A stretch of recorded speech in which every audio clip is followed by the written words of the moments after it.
All right, what's up, guys? I'm going to go through a quick rundown of what I'm looking at OddsJam prior to Monday Night Football, first week of the season. Bills, Jets, going to be electric. Let's get right into it. This is what I personally am going to be looking at, and some things where I know it's like the Monday Night Football game. I'm going to be filtering specifically to, I'm going to take the recommended filters off. This is about the only time I'm actually going to do that. So 3 ways to make money for the game tonight. League, we're going to go to NFL, and again, I'm going to go through more of a tutorial as far as how to look for some of these value plays, and positive EV is going to be the first one to look at. Some of these lines are absolutely crazy right now, but again, this is for the Saints and Panthers next week.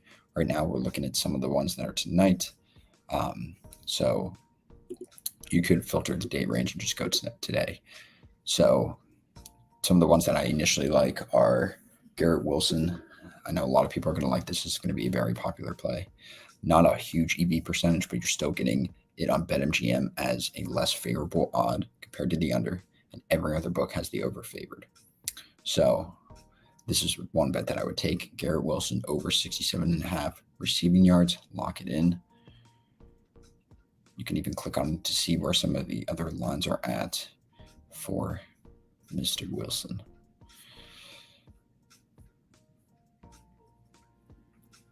So even on Bet Rivers, you can get it at 66.5, which is really good value. 69.5 on FanDuel. So in that case, you would want to take the under, but I really like 66.5 over receiving yards for Garrett Wilson on Bet Rivers at -115. Great value there. So using the positive expected value tool is going to be your easiest way for these plays to populate for you to be able to look at. The second way is a guaranteed way for you to make money, and that is arbitrage, which is betting on both sides on 2 different sports books to make sure you're taking advantage of like inefficiencies in the sports book. So for instance, some of these are DFS platforms, so you can't do a straight bet with them. Let's see if we could find one that's not.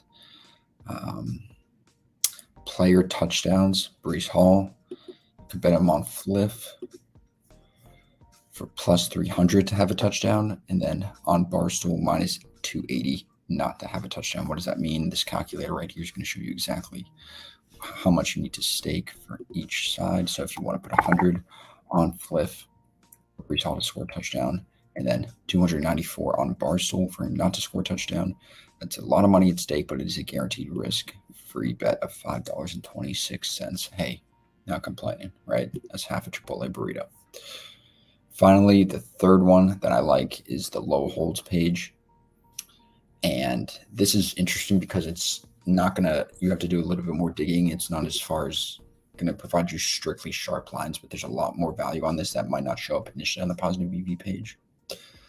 So Buffalo Bills, first half money line. If you want to take this, I kind of like to look around a little bit more. It's not necessarily positive EV, but if you are going to take them first half money line, which is a popular bet, take it on Bet Rivers. Don't take it on FanDuel at -140.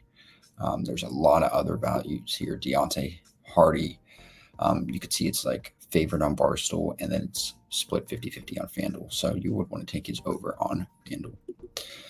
So you can just kind of like mix and match and see if you could find any that stick out as far as like huge discrepancies. And again, this isn't showing up on the positive EV page because there's only 2 books showing this line right now.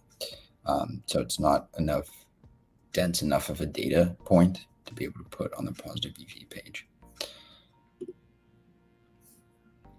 So just looking at this, you see some crazy lines here. A few of these I've already bet, but there's the Garrett Wilson play. So yeah, this is one that I would look at. I would look at, I like Damian Harris over 22.5 rushing yards. And again, I usually like to click into the page to see if I can get this any lower than what's actually being offered, and that might not show up. And boom, you can. So 23.5 pretty much everywhere. 21.5 on Bet Rivers. That's 2 rushing yards lower. Might not seem like a lot, but when his rushing line is so low, it's going to actually make a difference. So take that on Bet Rivers. So look at the low holds page, try to arbitrage when you can, and then the end all be all is the positive EV page. Sorry, my voice is just absolutely shot from the weekend. But yeah, other than that, we'll kick it back with the Monday night game and catch you guys in the next one.